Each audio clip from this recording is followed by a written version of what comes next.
Hello, everybody. So let's talk a little bit about flexible pathways here at Windsor School. Let me do a screen share here so you can see a little graphic that illustrates what flexible pathways is to me and how we've been working with it here at Windsor. First thing I want to talk about is the fact that flexible pathways here at Windsor is it's an opportunity for students to do internships, career development activities, take an independent course, or do some self-directed study. Any one of these four paths are open to students to go through flexible pathways. We've been working both internal and external internships, so students getting a chance to work in the real world, either at school, helping out teachers or helping out other professionals here, or out working in the real world. We've been slow to get started with building the capacity for external internships, but we've got a couple of students who'll be out in the field in the spring semester, which is great news.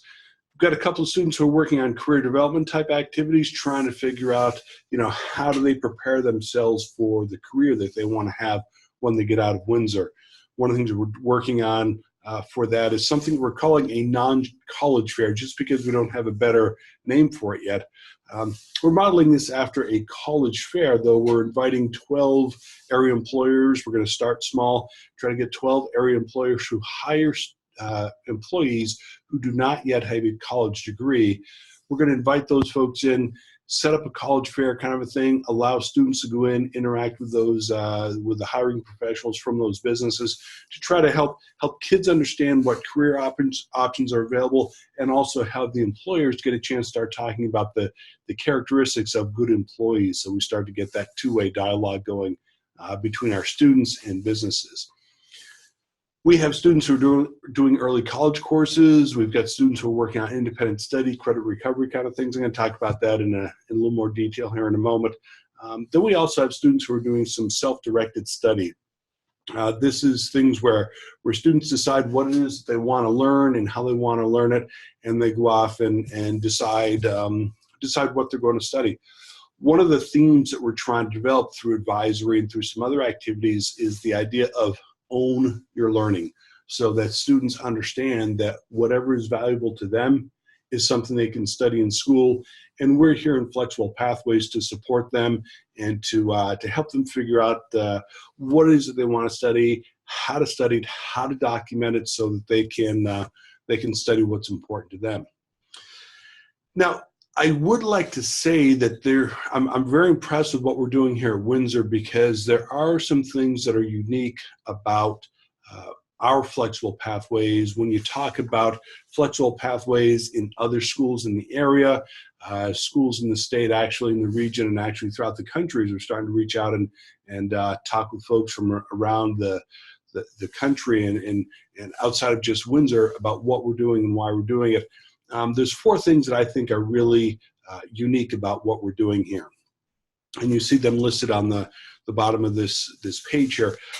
First of all, the fact that our Flexible Pathways program is plural. We've spoken with lots of folks who do internships very well. We've spoken to folks who do career development very well. Folks who do early college courses, and folks who have really robust capstone programs, which is really a self-directed study. What I'm finding, though, is that while schools tend to do one of these four things very well, nobody really does all of them well. And what we're trying to do, because I think we have a really unique population here, we're trying to develop all four of these so that students can do whichever one seems most appropriate for their particular needs. So well done for us that we're recognizing all four of these, and we're trying to develop all four of these. And students are going to have a chance to really choose a flexible pathway from multiple pathways. One of the other things that I'm noticing that's unusual that we're trying to do, and this is actually thanks to big picture learning, is we're trying to include projects in our internships. As I talk with folks who do internships around the area, they tend to kind of develop the relationship where a student can go out and spend time in the business world or working in the professional world, and they're job shadowing and they're kind of doing whatever it is that somebody does on the job. What we're trying to do is follow the big picture learning model where internships are going to have a project component. Students are going to have to find something, some initiative, some activities, something that they're going to have to do when they're at their internship site that they're going to leave there that's going to solve a problem that's identified by the workplace. So that's something that we're working on that's really differentiating our internships from other internships around here. As far as the courses are concerned, we do have a lot of courses, a lot of students who are taking early college courses. We're working on that. We're very active in that program for Vermont students, especially, obviously because it's paid for by the state. The other thing that we're working on, and this is something that's kind of emerging, but we're working on it. We're coming up with solutions that I think, other folks that I talk to are not necessarily taking the independent study and the credit recovery part of flexible pathways seriously. There are lots of credit recovery programs as options for students to go in and take independent studies. As I have encountered it in other places, it's not as, nobody is really doing this very well, in my opinion. And at least here at Windsor, we are having active discussions about how to make this a meaningful and engaging activity for students. How can they take an independent study course? How can they get credit for a course maybe that they have failed in the past? We're working on trying to come up with a good solution to that problem. So even though we don't have one yet, I don't think we're working on it, and we're working on it in a way that is far more. We're going to get a result. We're going to get a good project and a good way to do that before anybody else is, in my opinion. So I'm happy about the way that we're making progress there as well. And as far as self-directed studies, now as I have conversations with folks about self-directed studies, typically most people have a robust capstone initiative that's underway, just like we do here at Windsor. And the self-directed studies that we're trying to develop is something that's going to be kind of a complement to that. Capstone is a great activity for seniors. I have been impressed with the way that folks, with the way that Windsor does that and how it's been organized. But what we're trying to do with self-directed studies is allow students to do a capstone type project, allow them to do them over the course of their careers and kind of explore something, go and learn about something that maybe they can't find at a typical course that's happening, and go and study something over the course of a couple of months even, that's important, that's interesting to them. Now I'm going to move across the room here and grab a couple of artifacts just to talk with you a little bit about what self-directed studies are and how they're working here.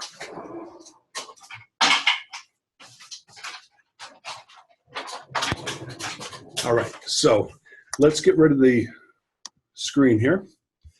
And I will stop sharing that, and back to here I am along with my my webcam, and I'm going to show you a couple of artifacts that students that represent work that students are doing through self-directed learning, and just talk a little bit about how these things are illustrating what we're trying to do here. First thing I'm going to hold up here is a little stand here, a little holder for markers and whiteboards. Some of you have been into the hub and you have seen we have a fancy new whiteboard that was delivered as part of the furniture here. What we discovered is that there's no place to put the markers. So a student took the time to design. He got out his design software, designed a holder for this that clips onto the whiteboard, the frame that goes around it, and he 3D printed it. So now we have something to hold the markers. Now the interesting thing about that to me is that the student was interested in the project, designed it, printed it, it was fine. Then he kind of lost interest in it for a little while. Once it was done, I took a picture of it and posted up on Twitter, just sharing with my professional learning community about the project that students are doing, and come to find out somebody who was in one of my followers noticed it. And he reached out to me, and actually it's my cousin, and he's a facilities manager at a large organization, and responsible for a large campus. And his team installs about 100 whiteboards every quarter. So he installs a few hundred whiteboards every year. And he was impressed by this, and he said, I could really use something like that. That little bit of feedback, when I shared it with a student, that student became re-engaged, reactivated. He was more interested in that project again, and now we've been reaching out to some folks in the injection molding industry I'm not sure that we're ever going to get this built, a prototype built through injection molding, but at least this student is thinking more deeply about the activity. So in this artifact, we see the evidence of what we're trying to accomplish here, where a student took an interest. He was kind of high interest for a while, working along it. Then his interest waned, and as his interest waned, we reached out, found some folks in the community that are going to help us to now re-engage that student. So that's one of the things that we're trying to accomplish through the self-directed studies. Now, the other artifact I'm going to hold up here is this is a digital drawing pad. So students can go in and use a digital marker to draw on the pad, and then it's translated into drawing on the screen. Now, we had a student who early on in the school year told me that he was interested in video game design. And so having a little more conversation with the student, I said, so what exactly are you interested in as far as video game design? And he got a huge smile on his face, and he opened up his notebook and showed me all of the drawings that he had done. These are really amazing video game characters.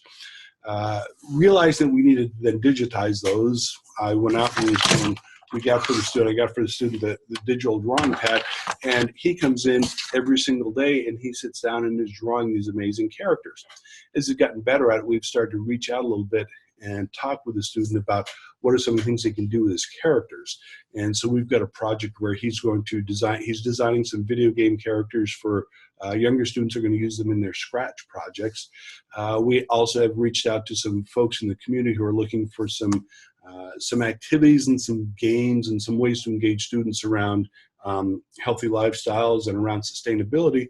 And so that student is now drawing some video game characters that are going to be a part of a video game that some other students are creating to meet these community needs. So in this case, in the student who was drawing, recently he was working along and working, and then he kind of stopped and he said, I really like this. And I asked him, what do you like? And he says, I like the fact that I can commit and I have time to sit and work on something that's really important to me. So there's a student who, we have two examples. One student who kind of had an interest that kind of waned, and we've been trying to re-engage a student with his self-directed studies. And then we have other students who come in and they are really interested in what they're doing, and they just can sustain their interest for an extended length of time. So basically, there's a little introduction to what we're doing, a little progress report on flexible pathways here at Windsor. Again, really, from my point of view, we are creating something unique here because we are giving students multiple pathways through flexible pathways. We've got options for courses. We have options for internships.